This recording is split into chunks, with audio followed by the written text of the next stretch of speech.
রমজানের প্রস্তুতি নাম্বার 1 হচ্ছে যত দুনিয়াবি কাজ আছে সেই কাজগুলোকে কমিয়ে ফেলবো। দুনিয়াবি কাজগুলো কি করবো, মানে দুনিয়াবি যত কাজ যত ব্যস্ততা যা আছে এগুলোকে কমায় নিয়ে আসবো, যাতে রমজান মাসে আমাকে বেশি বাইরে দুনিয়াবি প্রয়োজনের বাইরে বের হইতে না, বেশি ব্যস্ততা আমাকে দুনিয়ার জন্য না করতে হবে।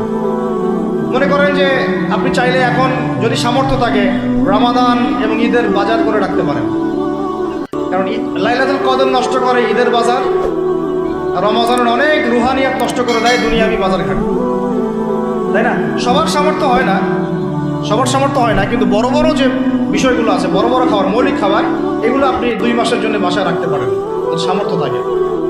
সামর্থ্য নাই তাহলে সেটা আলাদা বিষয়। মোট কথা এটা শুধু একটা বিষয় বোঝাচ্ছি না, দুনিয়াবি যত ব্যস্ততা এগুলোকে কমায় রমাদানের জন্য প্রিপারেশন নিতে হবে।